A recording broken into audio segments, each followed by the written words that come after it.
Welcome to the Fantasy Formula One podcast. I'm Paul. That's Ben. And this is the podcast where we use fake money to buy real race teams and win imaginary points in Formula One. And I'm going to start out this podcast with a little bit of an emotional reaction to what went on in Canada. What the hell, man? Okay.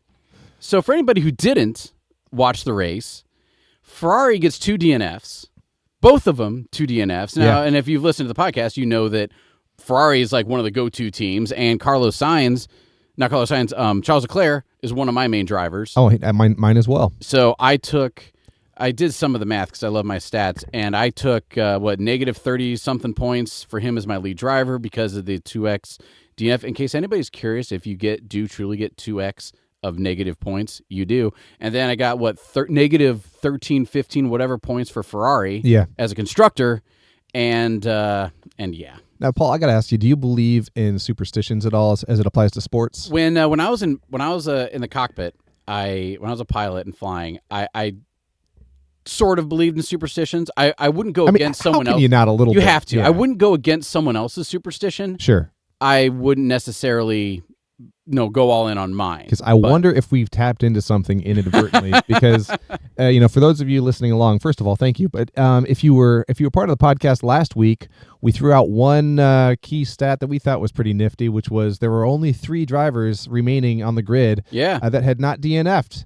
And 2 of those 3 were Ferrari drivers, Charles Leclerc and Carlos Sainz. Did we jinx them? We might. Do we have some kind of nebulous power? If so, I want to market that stuff because now we can do. Oh, here. If so, well, here's a question though: do we have the power for good or just for evil? I think it's an inverse situation because we were talking about their consistency. Oh, that's true. We talked about not DNFing and. For the money, these are the highest point scoring guys, and now if we haven't done that, we haven't crunched the numbers, but I think that stat has been imploded. So I think if there's anyone we do want to sabotage, we got to really talk them up this episode. You know what? We'll think about that and see what we can come up with because we'll see where the episode progresses because it really should because the problem is anybody who we really want to sabotage. It's got probably somebody we're betting on already. And I think part of the reason we have this level of reaction is we talk about fantasy Formula One week to week. We think about it way more than I think two middle-aged men should. Yep. And so what happens to the basis of our ability to speak with authority when something like this happens? And I think a mediating a mitigating factor is that if you had told me going into the race in Canada, hey, I will bet you that there will be 5 DNFs and 3 of them will be among the top performers on the grid, specifically Ferrari and Red Bull. Yeah. I would not have taken that bet. No, not at all. This is one of those not at all. Happens on the day of, you never know, any given Sunday situation. Yeah, and as soon as you're saying, well, Mercedes, they're going to do great. George Russell is going to qualify P1 and be like a gunfight with Max Verstappen the entire race until like the last lap. I'd be like, come on, man. Really? Right? No. If you want to put George Russell on your team, Godspeed to you. I wish you all the best, but you shouldn't do it. And then comes Canada, and it's like, well, all right. And Kevin Magnussen, who is on the verge of losing his license, is going to overtake 10 spots in the first couple laps. Yeah. No. There's no way that's what's going on. But here we are. So yep. Gotta love it. But and then speaking of Kevin Magnussen, okay, so the three on my team, 3 drivers who all DNF last week were both Haas drivers and Esteban Ocon. And I was like, man, I can't believe it. Well, guess what? Literally the other half of the people that I strongly recommend, both Ferrari drivers and Sergio Perez, they all DNF'd. Yeah. So it's like, okay, to your point about it being a curse, what did I do last week? What did I do this week? Is this just F1? And gosh, and I'm sorry, with was it Alex Albon who went out? Yeah. He freaking Charles Leclerc just spun. Leclerc took him out. Took him out, and he didn't have anything to do about it. No. And he was just driving, trying to get his race going, and then boom! And it's the beautiful chaos that is. Unlike last year, if you played last year, it was so formulaic. You had to have Max Verstappen, you had to have Sergio Perez, you had to have Red Bull, and it was all about what you did with the little dudes. And now, everybody has, to the point you made a minute ago, everybody has at least one DNF except for Oscar Piastri. Yeah. What the hell, dude? Come on. Like, and every time I'm like, man, I think I know what I'm doing. It's like, nah, but which is the beautiful thing about Formula One. Yeah. And I really am happy that not that everyone's crashing, but that we're getting races and stuff that are like we had in Canada. Kevin Magnussen and talking about the tire choice. Yeah. In that. So punchline, really bad. It was always raining with on the run up to the race. It was always raining. And then they started on intermediate tires. Mm-hmm. So real quick, let's talk about that. So we always get 3 compounds of tires, your hard, medium, soft. So Yep. Pirelli tire has a range of like 5 different tires. And you have your really soft compound and your really hard compound. And they choose it based on how abrasive the track is. If the track's really abrasive, then the tires will burn up fast, so they have to go with a harder compound tire. Sure. So the hardest tire you will have on race number 1 might be the softest tire you'll have on race number 2. But since all the drivers drive the same tires, same tire selection, it's all kind of comes out in the wash, Yep. if that makes sense. Well, then you can also have your intermediates and you can have your wet tires. Your intermediates are your kind that have like some part, like the outsides are slickish and the insides are like rain tires. And those are for rain, but not necessarily puddles and standing water. As soon as you're driving through a puddle, you need your wet tires. The problem with the wet tires is that as soon as it's dry, as soon as the tires start to heat up, they vaporize. Yep. So you need to have that cool water always on them. You need to have them pushing away all these standing puddles of water. And so when the whole field went to start, when everybody goes out for their formation lap, when they line up, their tires are covered. It's a big secret who's running what and whose strategy is running what. Yeah. So then everyone pulls the bonnets off their tires, and everyone can see who's running intermediates, and 2 people were running wets, which means that if it's standing water, they have great traction. If there's not standing water, they're going to burn them up and have to pit real quick. So what do you think the mentality was there? Because here you have Haas, both drivers have their wets on. Mm-hmm. Nobody else does. Yeah. Now, when you're going against the crowd like that, you're either a total moron or you're the genius who saw something Yep. that wasn't, that no one else could see. Now, with Canada, it was forecasted to rain throughout that day. When the race started, everyone's getting sprayed by the car behind them. Do you think the mentality was, let's start on our wets. We're going to be superheroes compared to everyone else in terms of maneuverability and grip. So this gives us a chance to move up in what will inevitably be a messy race where others will crash. So we're going to use up this capability now, suffer a little bit later on, but maybe that'll put us in a good position, after everyone else wipes out.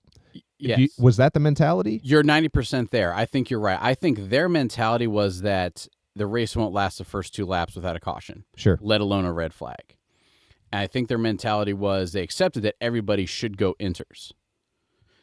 So, and where did they, here, let me pull up on my little sheet here. Where did they qualify at? Where did the Haas guys, let me pull up here. So I do race results, fastest lap.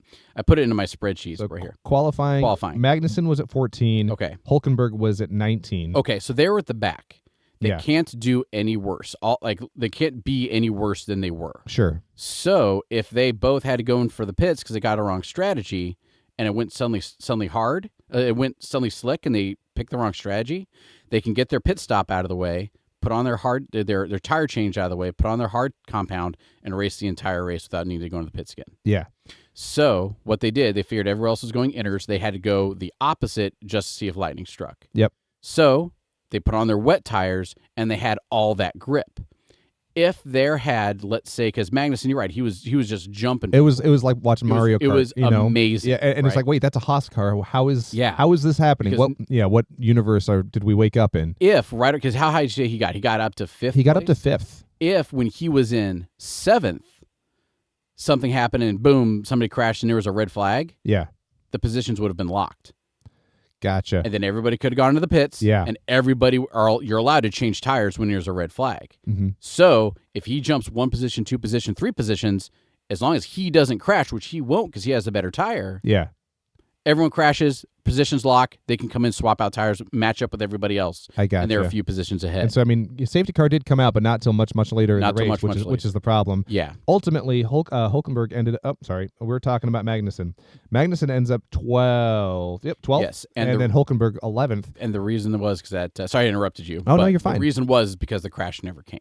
Right. He got up, the sun came out, the track started drying out, and then his tires, everyone else's tires, kind of they were able to push him a little bit more, and his tires became less effective. Yep. Because their temperature started climbing. They had less rubber meeting the road. And all of that tire stuff that people spend entire careers trying to figure out. And I'm trying to summarize here in a few minutes. Sure. All that stopped. So you could see his ability to pass lessened, and then he started falling back. And we were talking about this before we were recording as well. So then he had a very slow pit when he was switching out those tires. Exactly. So from a race perspective, lost a lot of positions there. Mm-hmm. However, let's jump over to Fantasyland. All right. Yes. He's lost. So he's moved up from 14th up to 5th. Yeah. He now drops back to, I believe, 15th at this point in the actual race. How does that does that negate all of his passage in the early parts of the race from a fantasy points perspective? It does not. Overtakes all the way up to 5th. Yep. Pits, drops back to 15th now. Yep. Okay, so but since he was pitted, we do not lose those overtake points. Correct. Okay. Because from the time you enter, you cross the white line into pit lane, you're limited to 50 miles an hour. And you are, again, until some point, I think it's a white line when you leave pit lane. Mm-hmm. And I know it depends on different tracks have different outshoots and stuff like that.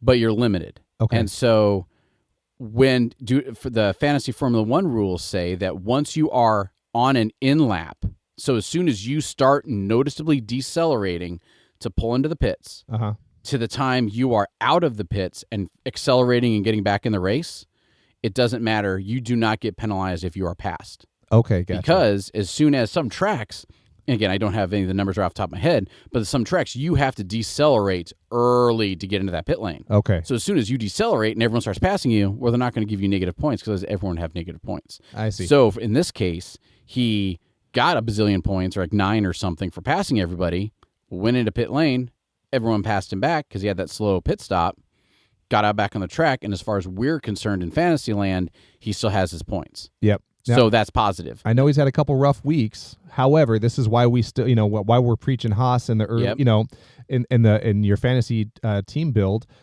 because of that performance. Even though he ends up not in the points on the official race, he still netted you 14 points, and I think he only costs, he's still only in the $7 million range. He's your leftover change driver. 14 points is great. For comparison, I think I had Lance Stroll on one of my teams. He got a total of 16 points, but he cost $13 million. Yeah. I still had some leftover cash on one of my teams, so I upgraded to Stroll. Yes, he was higher on the grid, or he finished in a much higher position, but from a fantasy perspective, he cost twice as much to get maybe 2 more points. Yeah. So, as soon as to your point again, I didn't mean to interrupt you. No, you're fine. As soon as you have those dollars just sitting there, then you might as well use them to get some sort of points. So you're not wrong. Yeah. But you're absolutely right. From a day-to-day, Kevin Magnussen over Lance Stroll, again, as soon as both Haas's are crashing, then you probably go with Lance Stroll overall. Sure. But to your point, this race worked out really well. Absolutely. No, very well done. The next thing I want to talk about with everything that went on is Ferrari. So I love Ferrari. The question I want to pose to you is, I have an answer, but I want to know what you think. So we haven't talked about this yet. Does this change Ferrari at all in your eyes? Because, and to bring everybody up to date, if you haven't watched all the other podcasts, first off, please do. Second off, the Ferrari and Red Bull have been the 2 constructors to have. Everything else is secondary. Sorry, getting a little feedback. Everything else is secondary, but now McLaren's inking their way up in there. Right. And we'll talk about Red Bull here in a second, but Ferrari, from my perspective, has always been the team you keep since both of them do well. Charles Leclerc is challenging Max Verstappen for the lead. Yeah. You keep Ferrari. And then this happens where inexplicably one of them just has an engine failure. Right. Leclerc just doesn't do. And I need to do more research into what went on. They're like, we think we have it. Never mind, retire. And then Charles Leclerc, that was Charles Leclerc. Sorry. And then Carlos Sainz just loses it like other people did. So no harm there. But as soon as it's no harm, no foul, you spun out, and no harm, no foul, you have an engine problem. Well, then let's look at Kick Sauber and cut them all the slack in the world. Right. What do you think? That's a loaded question. That's 93 questions right there. Yep. I think this is a matter of if we had gone to Montreal, and practiced our French Canadian and got to go and see the race firsthand. Yeah. I would have shown up in a Ferrari jersey. Yep. And at the end of the race, I would have been the guy in the parking lot setting it on fire. But that's because it would have been I have spent way too much money to be at this race. Stepping back from the race, looking at the season as a whole, this was going to be the race where something funky was going to happen, and it could have happened to anybody. Yeah. It just happened to happen twice to Ferrari. After we've been preaching, have Ferrari as one of your reliable constructors. They still are. That's the hard part here. Yeah. I do think you're an idiot if you step away from Ferrari at this point. However, I think you also have to look at a much bigger question where McLaren continues to gain credibility as a reliable performer with both drivers. They are I think dangerously close to what Ferrari has been for the majority of the season, which is if you have Leclerc, you're going to be fine. If you have Sainz, you're going to be fine. And Ferrari damn well better be one of your constructors. I feel almost interchangeable with them and McLaren at this point based on performance.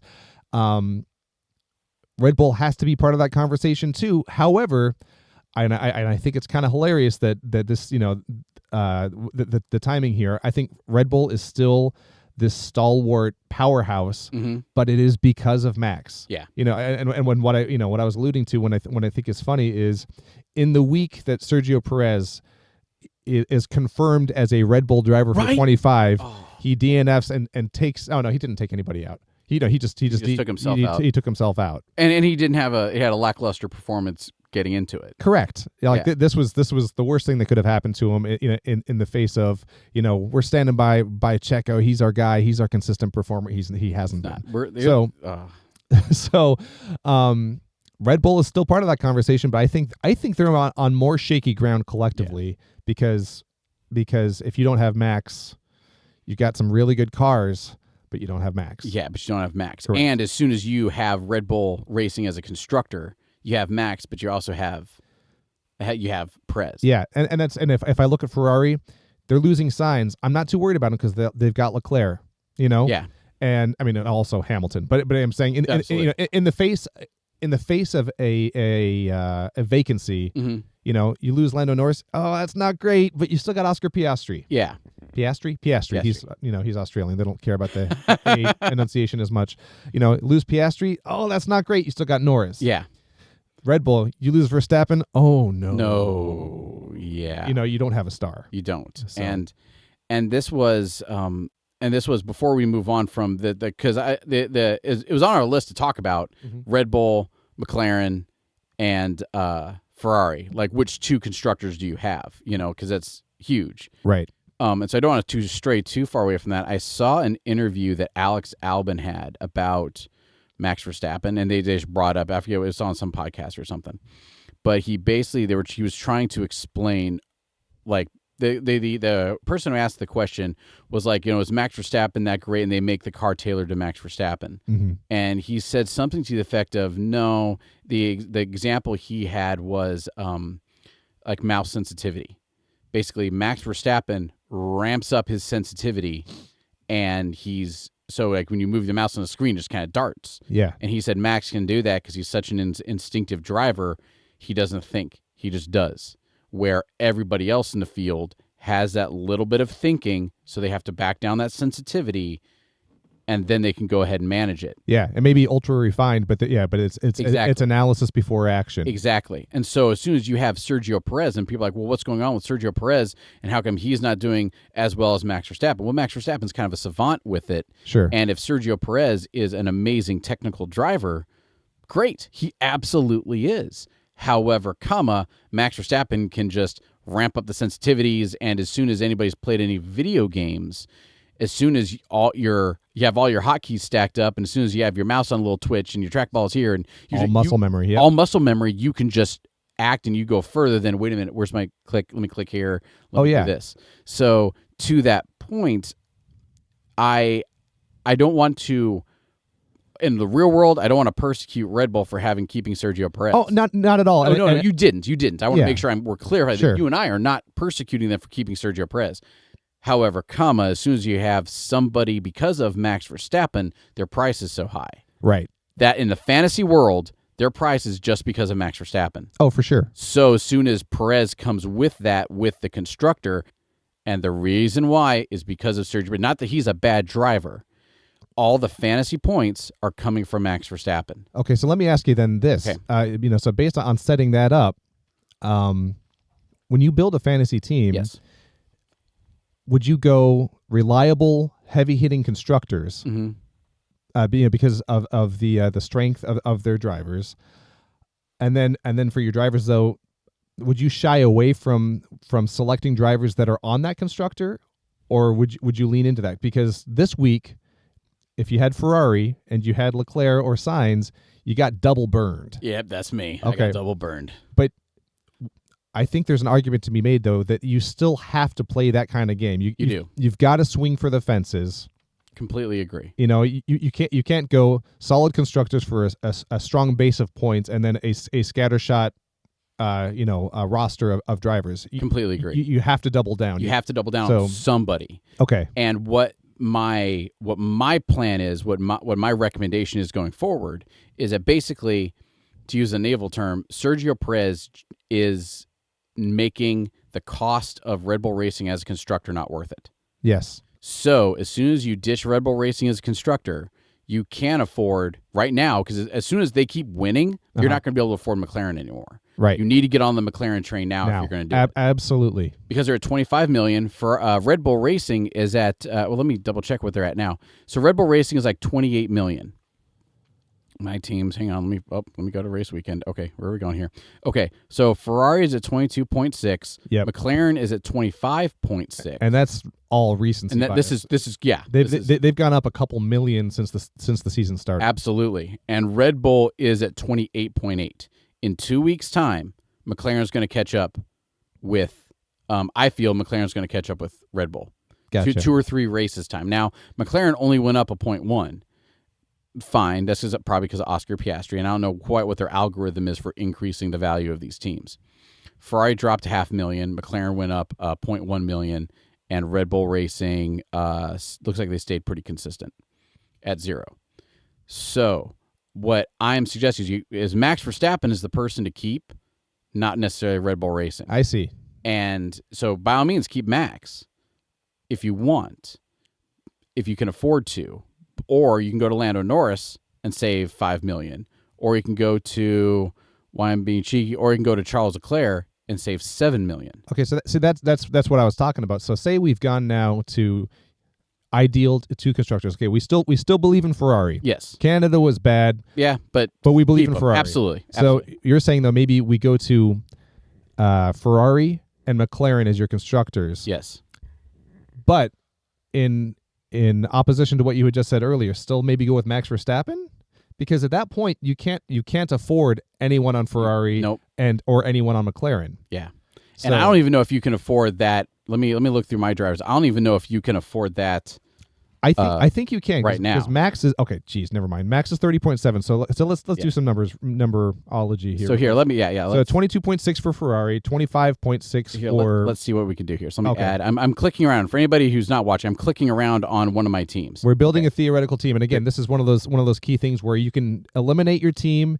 And you can build whatever you want as long as you don't hit that confirm button at the end. It'll keep to what you had before. Exactly. So, but what we're building is McLaren as a constructor, Ferrari as a constructor, and that puts us at 40. Yeah, let me get rid of all these dudes. Yes, so $48-ish million. Yep. So you have $34.6 million in this team I have. So this is one of my. This is OMG Gold. So this is my primary. I want to win team. Yeah. All right. Now, if I get rid of everybody, let's remove all my constructors here real quick. I'm sitting at $113 million because of how the value of everyone's increased over the season. Oh, okay. I see. I thought you always zeroed out at 100 million again. Nope. Oh, cool. You get the value. So right now I can sell all my drivers and sell all my constructors and rebuild my team for $113 million. Cool. I learned a thing. Thank you. And that's because, to your point, let me go to my stats page. Let's go to where am I at?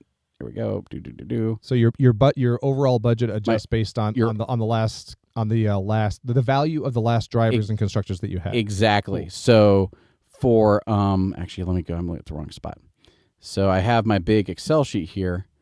Let me break it out, and because I have all these numbers available, I just have to go to. So while Paul's doing this, yeah, I'll just re-summarize here. We're looking to see, can you still build an effective team if you are paying for McLaren and Ferrari as a constructor, and you have Max Verstappen? How much money do you have left? How much money do you have? Can you fill out a team with the the scraping the bottom of the barrel? So I'm at 113.5 million. Okay, let's add Matt. That's Sergio Perez. That's not who we want. No. So let's go with value. Okay, and let's go with come on, computer, value again. Let's go all the way to the top. Value. There you go. Max Verstappen. We're adding him for 30.7. Yep. Going right to the constructors, leaving Red Bull, adding McLaren, adding Ferrari. And that leaves you with $34 million. Which, if you were starting F1 brand new right now, that means you have $20 million. Correct. So if you're just starting, or if you had bad selections before, you cannot afford to do it. Well, let's see what you can do. Yeah, sorry. Okay. So I'm gonna go with my dream people, the people who I would want, right? Okay. Well, no, let's start at the bottom to see if it's possible. Yeah, there we go. There we go. Start at the bottom, that means working the way Logan up. Sargent, all of Kick Sauber. So you have Max, Williams, and Kick Sauber. Williams, who both got DNFs last week, and Kick Sauber, who, I mean, they did fine. They actually put up some points last week, but and their value, each of their value went up $500,000. And I do want to point that out. So right now, just since last week, both Kick Sauber drivers went up $500,000. Max went up 0.1. McLaren went up 0.2. So this whole buy right here has increased since last week. Was it 1.3 million, but decreased because of the 0.5 of Ferrari, 0.2 of each of the Williams, decreased 0.9. So the whole value of this team has increased to $500,000 from last week. Yep. So if I had gotten this last week, I'd be paying $500,000 less than I'm getting this week. Yes. Which is why it's important to do this earlier and kind of stick with your team. Okay. So this leaves you, though, with $5 million. Why don't you drop Logan and see what else you can do? All right, let's drop. Because at this point, Logan Sargent, our countryman, I love you, man. But my problem is this. I feel like if there is a legitimate reason to crash, he crashes. So week to week, it's like, oh, you know what? It makes sense that he did because, like in Canada, anything could have happened to anyone, but of course it's going to happen to Logan. Yeah. So that's where I am with him. No, I completely agree. So so we were able to get Kevin Magnussen on there. Yeah. Yeah. So we drop Logan, we get Kevin Magnussen. Now we're down to 0.7. And he jumped $1 million on his own. He's $9.9 million. Right. Yeah. So as soon as we had done this last week, it would have been better. Yeah, oh, for sure. For sure. And so now if we drop Alex Albon, because he's actually who I would drop over both of the Kick Sauber guys. Yeah, I'm with you. And that's a controversial statement, but that's who I would do. Sure. So who can we have? No one. No one. So let me go to... no, I'm sorry. I'm not good at computers. So as soon as we drop that Alex Albon, Alex Albon's all we can have. So he's at 8.1, 8 million for Valtteri, 7.9 for... Let's try this, though. Let me just go to Nico Hülkenberg and then drop Alex Albon. And, we can get Yuki Tsunoda. We can get Kevin... That doesn't make sense. Okay, so here... There we go. I don't know why that worked this time and not last time. Look at that. So you can go Verstappen, all of Haas, and then all of Kick Sauber. So Kick Sauber is your highest liability there. Yeah. Which is legitimate. But as long as they don't DNF... They're not going to hurt you badly. They won't. So and then you got Max. The problem is you're not going to double up on those points because you don't have a driver associated with your constructor. Yeah. So let's do that. Let's continue this game. Let's drop Max Verstappen, and suddenly you've got $30.7 million to play with. Yep. So who do we want? Do we want Lando Norris or do we want Carlos Sainz? Ooh. So why are we not considering Charles Leclerc? Charles Leclerc. Okay, sorry, not Charles Leclerc, and Lando Norris. Okay, those two leading drivers for each. Right, and so Lando Norris is $25.8 million. Yep. Charles Leclerc is 23.1. So the question now becomes, because I believe in both of these guys. Yes. The question now, I don't know what I'm doing with my hands. This is like some really, that's awesome. really weird. This is my gang. The question becomes, what would you do with that $2.7 million difference? Would that allow you to upgrade multiple spare change drivers?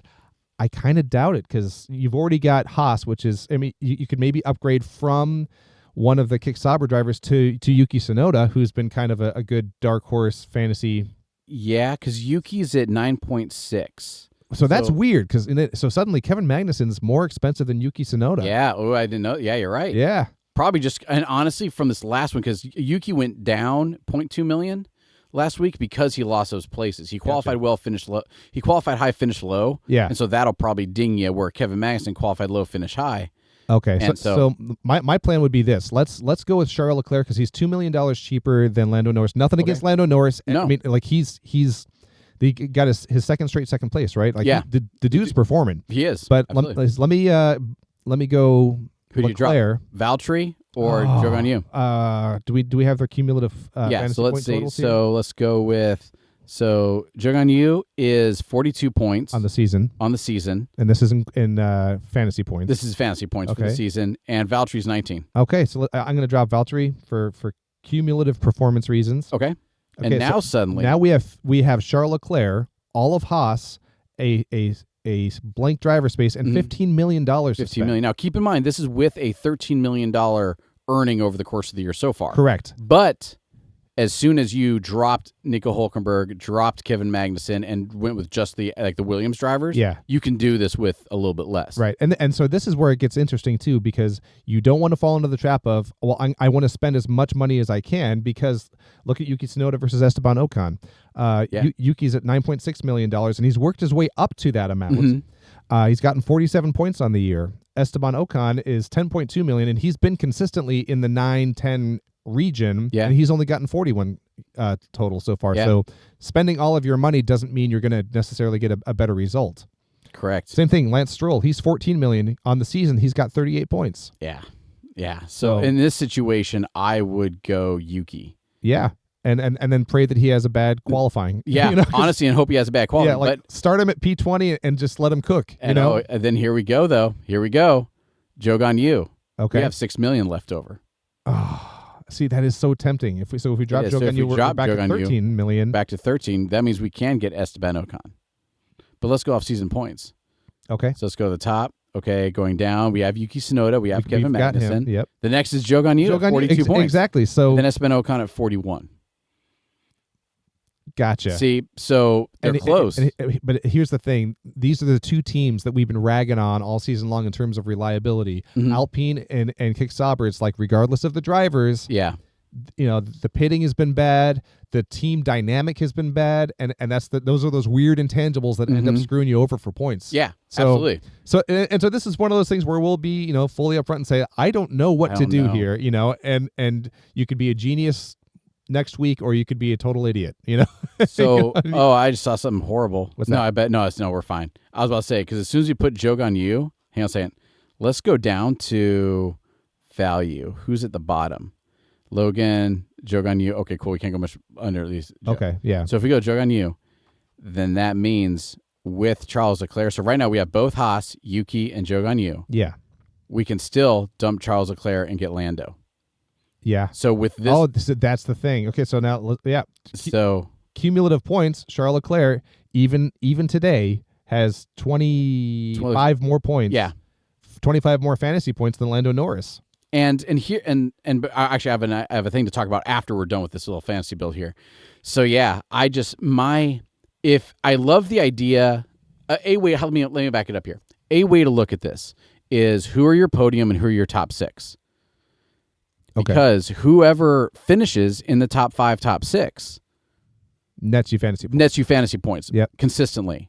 So as soon as both McLaren drivers and both Ferrari drivers are always somewhere in your top 6, who's usually number 1 in the top 6? Gotcha. Max Verstappen. Yes. So as soon as you have both McLaren, both Ferrari, and Max Verstappen, one way or another, odds are very good of you getting all the points available in the top 5. Yeah. One way or another. Where as soon as you don't have Max Verstappen, you're going to leave some points on the table. That's fair. Granted, as soon as you have a McLaren or a Ferrari lead driver, you double down on the points they do get. Sure. But the only reason Red Bull isn't in this build anymore is because Sergio Perez is just costing us too many points right now. Correct. Let me ask this. Let's stick to the, and we're not recording the screen here, are we? No, we're not. This would have been a good time to have done that. However, so thanks for sticking with us. We're going to try to keep, doing the audio description for you. But let's do this.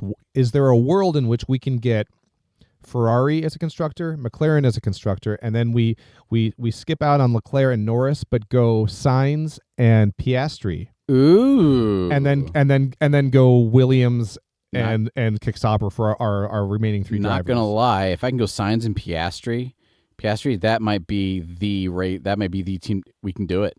Close. It's very close. It's Let's close. See. Let's see what we can get. Scroll on down to the bottom there. Oh, it works. Okay. So keep in mind. Remember, we're 13 million over cap right now. Correct. So starting with $113 million, you get McLaren at 25.6 as a constructor, Ferrari at 22.6 as a constructor. But now, because we just preached the importance of having a heavy hitter driver to match up with your constructor, you can do it with both Ferrari and McLaren if you go with their number 2 drivers, Sainz and Piastri. And then you're going bottom of the barrel with Logan Sargent, Zhou Yu, and Valtteri Bottas. So that leaves you with $0.7 million. The problem is the potential liability that works here. So here's another takeaway I got this week. Fantasy wise, I got spanked.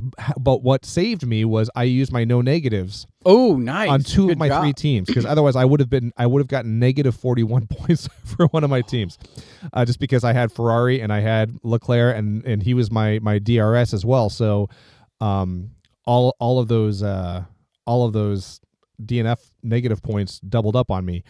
But in this situation where you have high liability cheap drivers, but 2 heavy hitters with 2 heavy hitter constructors, try that for a week. If you haven't used up your no negative, this is worth a shot, because that way Logan can't accidentally hurt you, and you have 2 solid performers on 2 solid in 2 solid cars. Man, and my take on this strategy though, because we have Ferrari and McLaren, we have Carlos Sainz and Oscar.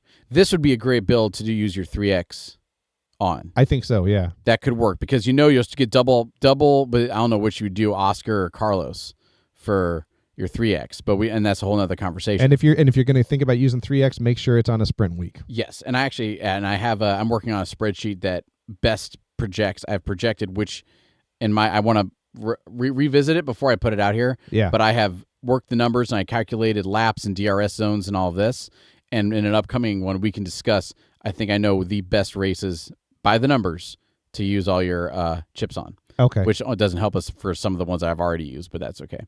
And that's only because I got spanked, as you put it, on a former race. But back to what we were talking about. Yeah. I think you would need to, if you're going to run with Oscar Piastri and Carlos Sainz and both of those constructors, you'd need to do it for a few races. You would need to do it for some to actually get that benefit. Sure. Because in any one race, these guys will be in the top 6. Yeah. But they might not make podium in any one race. I hear what you're saying, yeah. So, but also Max Verstappen might not make podium, but he'll make it more. I don't know. I think you would have to, those drivers I think will be consistently getting you points. Right. Yeah, man, that's interesting. They will. I think this team would do very well for you, but you have to, as you're watching the race, just divorce yourself from the notion that, oh no, Max won and my guys didn't. That can't matter too much to you. No, it can't. It just has to be a chill time, a zen out. Like you're in it for the next. We're 9 races in. We're 9 races complete. We're gonna do it for the next 5 or 6. We're just gonna have this team go and just let it ride and let him chill, which is gonna be very difficult to do with Logan Sargent on your. Again, love you, bud. Yeah. But from a fantasy standpoint, it's not looking. It's not been great. So no. So anyway, moving on though, this week you want to do our segment "Living Vicariously Through Ben." Let's do this. Live Vicariously Through Ben. All right, I'm going to break down my my fantasy team here. Team 1, Newbie Alpha. This is the team that I'm trying to be a high performer with, which didn't work out well for me this week. 124 points. This week I had, and the only reason I even got 124 is because, as I mentioned before, I used my no negatives, because I had Charles Leclerc and I also gave him my 2X. Because I had no negative, he actually netted me 8 points because of his overtake. Oh, nice. On my other teams where I have Charles Leclerc, you'll see he got me negative 36 points, but we'll talk about that in a moment. Alex Albon got 8 points. So did he not did he DNF or did he make it far enough? See, it looks like. So let me see. Okay, he did DNF, so he got negative 20 points for DNFing, but he had a couple overtakes. So he had 7 overtake. He had 7 race overtake bonus, -20 for a race not and classified, then and 1 for qualifying in qualifying. 10th. So on here I got 8 points from him. Yeah, Kevin Magnussen got me 14 points. sick. Hulkenberg got me 19 points. Nice. Yuki Tsunoda got me 6 points, and then I had Red Bull Racing got me 45, and then Ferrari, because I had the no negative, got me 24 points. Yeah, because if you look at Red Bull for Canada, they only got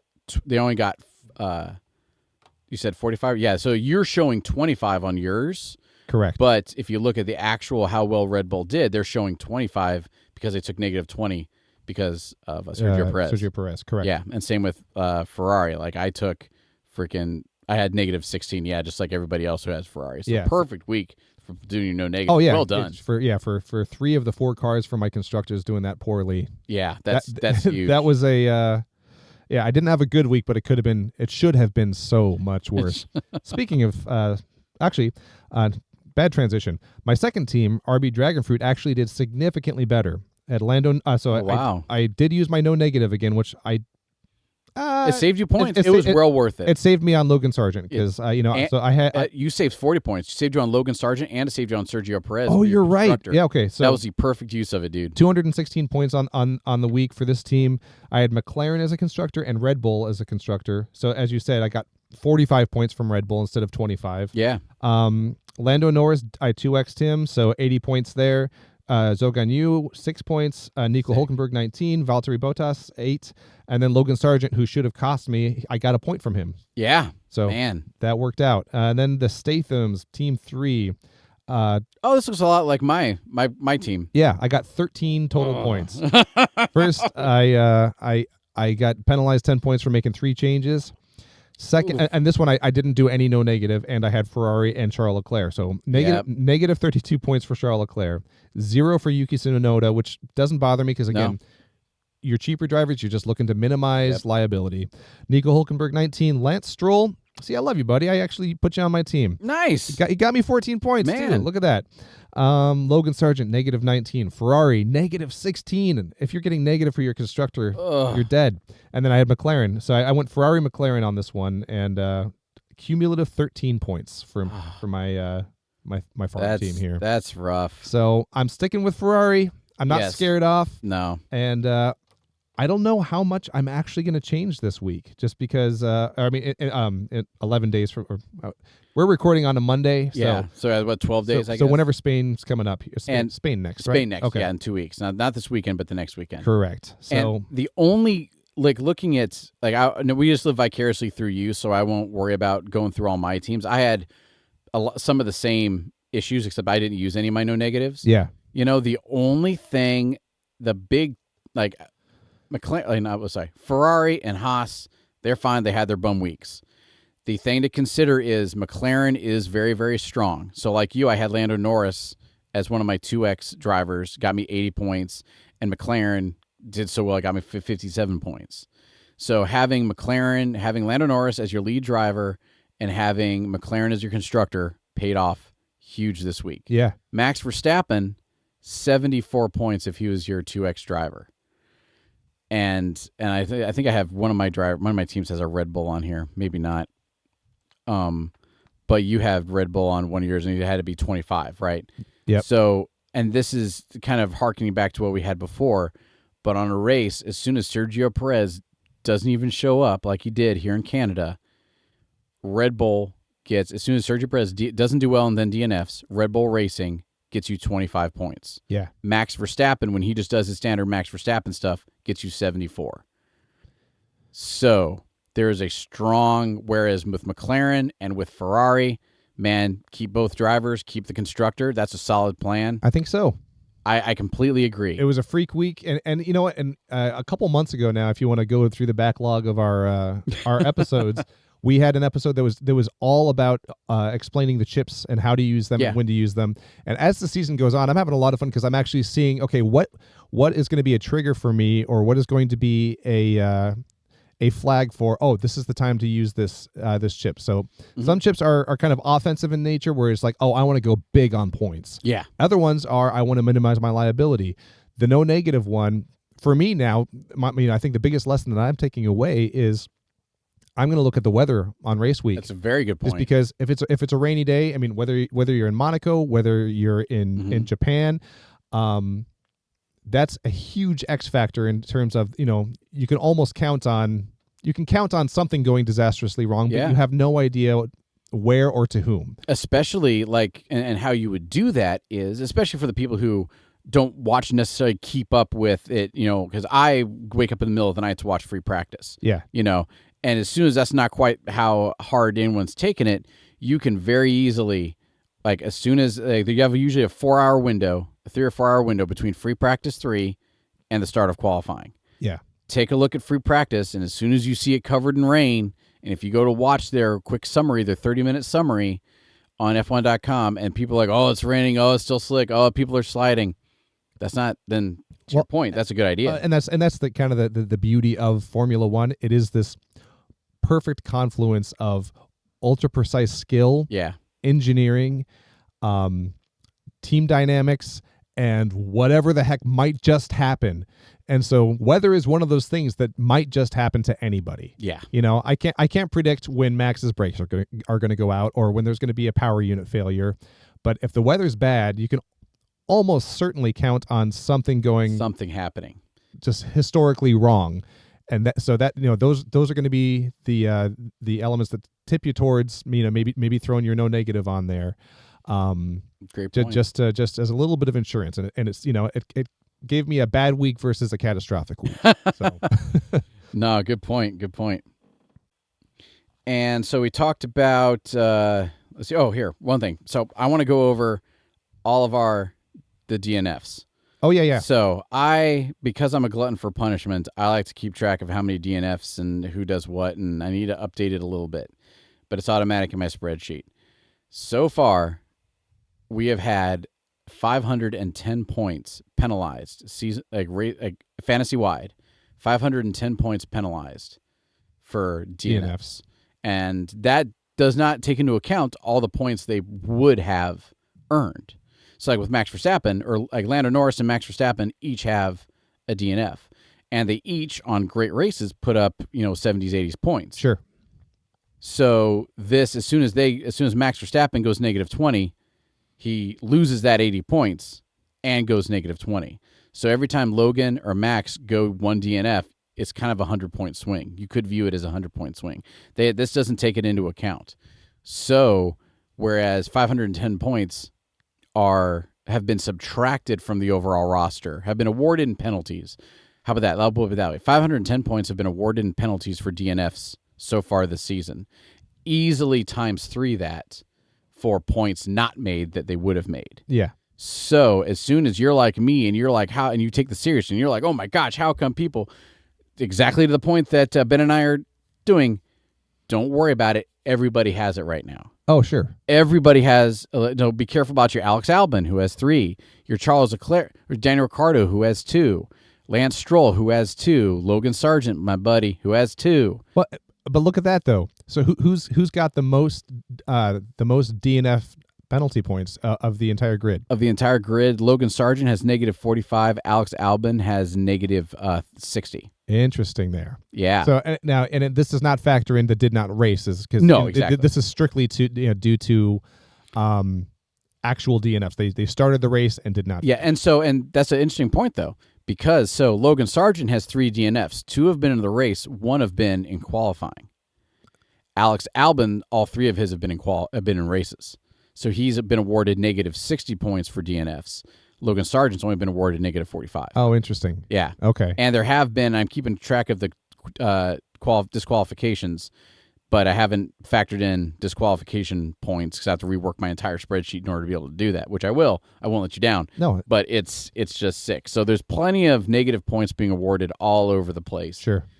And I'm not saying we need to not worry about it, but when it comes to your McLarens, your Ferraris, and your Red Bulls, as soon as DNFs happen, by all means take into consideration that Sergio Perez has had 2 of them. Yeah. Well, I mean, so here's a stat taken out of context. Sure. There's only 5 DNF points of difference between Sergio Perez and Logan Sargent. Ooh. And how much more expensive is Right. Checo than Logan Sargent? So much more expensive. Now again, adding context is, well, how many more points has he scored for you? But a lot. But you're still. absolutely right. As soon as you say the sentence, which I have said, Yeah. Logan Sargent DNFs a lot. Logan Sargent equals do not put on your fantasy team, except for one DNF in a qualifying once, which I don't think that was even necessarily his fault. Maybe it was. I have to go back and look. Checo is exactly the same. Exactly the same boat. So as soon as you're only looking at DNFs, which I tend to when it comes to Logan Sargent, you can't do that. Then you have to give it to Sergio Perez. And there's a $16 million price tag difference. That's wild. Yeah. So.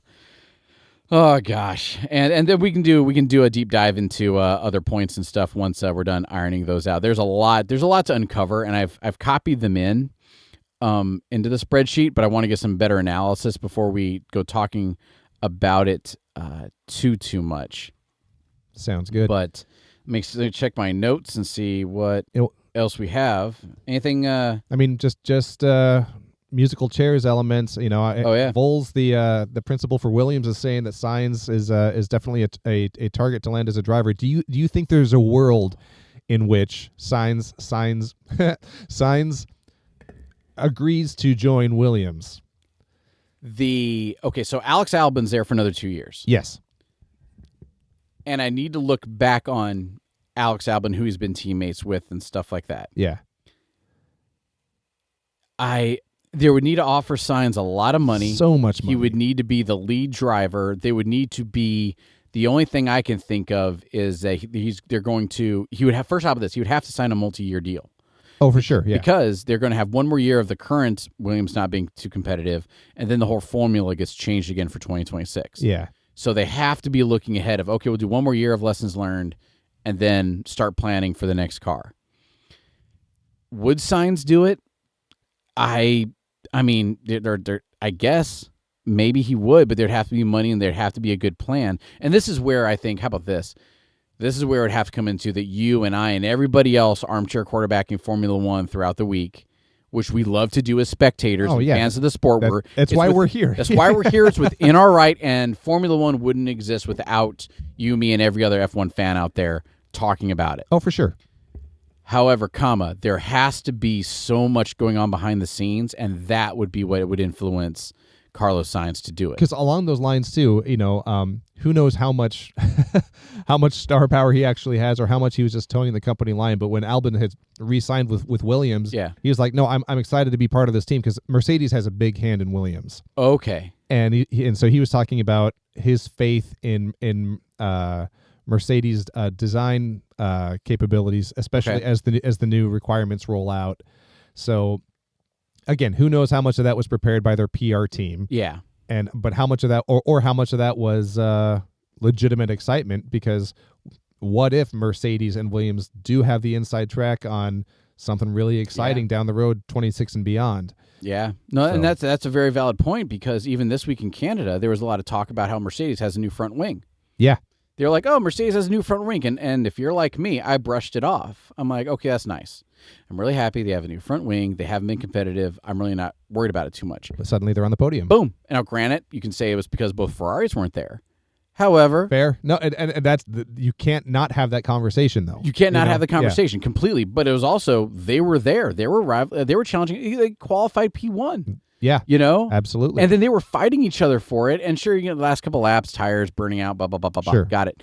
But they were there. So yeah, So as soon as you're sitting here saying that Mercedes, if Alex Albon and Carlos Sainz can look behind the curtain, see a bunch of cool Mercedes stuff coming their way, I could see it. Yeah. I think that'd be sick. I think it'd be awesome. But we can't have, I'm going to go out on a limb and say, drop Red Bull Racing as a constructor in Fantasy Formula One in favor of McLaren. That talk without this talk. Logan Sargent. One, is he going to make it through the rest of the season?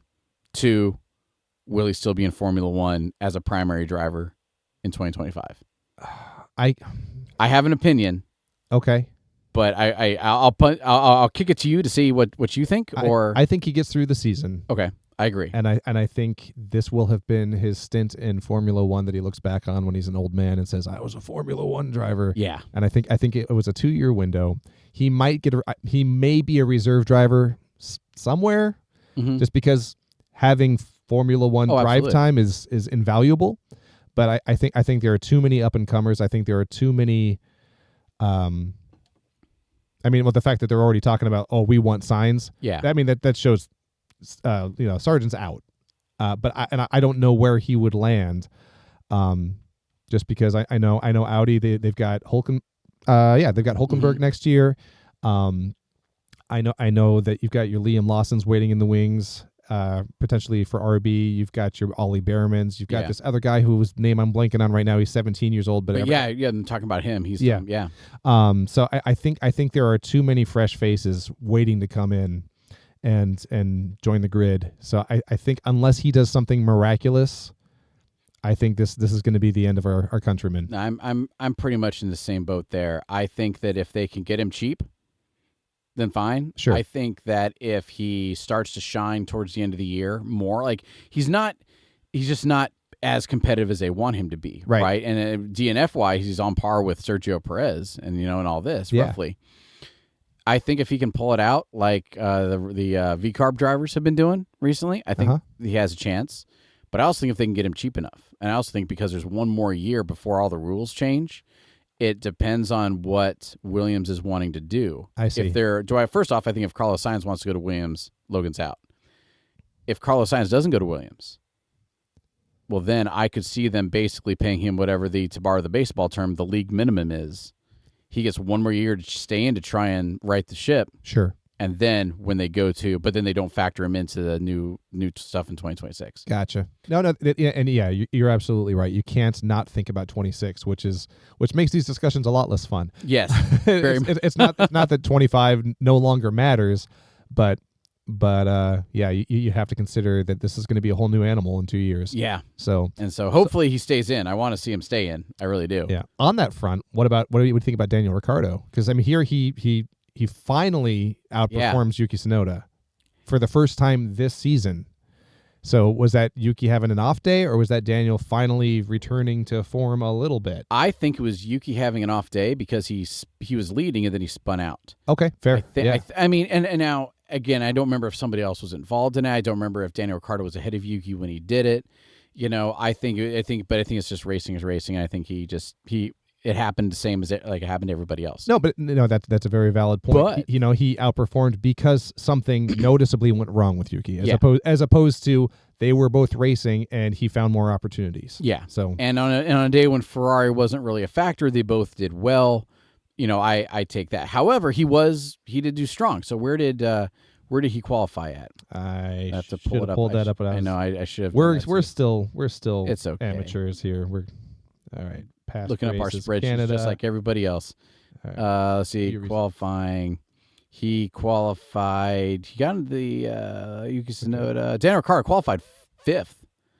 Okay, so he out-qualified Yuki Tsunoda. He did. And then in the race, they finished. Tsunoda got 14th, and Daniel Ricciardo got 8th. 8th. See, I think if Daniel Ricciardo can keep this up, now granted, even in a week when both Ferraris weren't really a factor, and both Ferraris and Sergio Perez weren't a factor for this race in Canada. Because of that, Daniel Ricciardo, but even if you had, let's say all of them had done better than Daniel Ricciardo, he would have gotten a point. Would have gotten in the top 10. He would have gotten the points. Yep. So I think here's my optimistic. My optimistic side for Daniel Ricciardo is that this is the start of something great for him and Yuki. How about that for all of V-Carb? Sure. Because they've been trying to get something going on. When we came into the season, I was like, man, V-Carb's going to be they're going to be good. They're the baby Red Bull. Let's watch them. Let's watch that baby grow. Yeah. And it hasn't been the way it's been so far. But now, hopefully, here in Canada, they both showed that they could perform. Even if you bring everybody else in, they're still barely in the top 10 or knocking on the door. Yeah. I think if they can do great things, I think they'll keep Daniel Ricciardo around. Everybody in V-Carb wants Yuki Tsunoda and Daniel Ricciardo to be the people to keep going forward. Yeah. When they got them on this team, it wasn't like with Logan. we'll see how you do. We'll give you another year. Right. And of course, they just re-signed Yuki for a couple of years. So, and as soon as Daniel Ricciardo, I forgot about that. You're right. And then as soon as Daniel Ricciardo can continually keep up with Yuki, I don't think they'll get rid of him. I think they'll sign them both. And this will be what they wanted it to be 2 years ago. Exactly. Do I see Daniel Ricciardo, if something goes on with Sergio Perez, do I see Daniel Ricciardo moving up to Red Bull Actual? No. Not I think at this stage, he's happy to be where he is because you're still an F1 racer, man. Yeah, and I think as soon as V-Carb is consistently in the top 10, they're not going to kill the golden goose. I think they're going to let them at least both roll over into next year and try and keep that gravy train going. Yeah, and see how it breaks from there, for sure. Well, I think that's all we had. Do you have any parting shots or saved rounds? No, we had lessons learned. We licked our wounds a little bit. We speculated quite a bit. I think that's what you're supposed to do on a podcast. Absolutely. So hey, thanks for joining us. Thanks for sitting with us through all this analysis and what ifs. If you're enjoying what you're listening to, please give us a 5-star review. Tell your friends about us. Yep. And we'll see you next week. Cheers. Take care.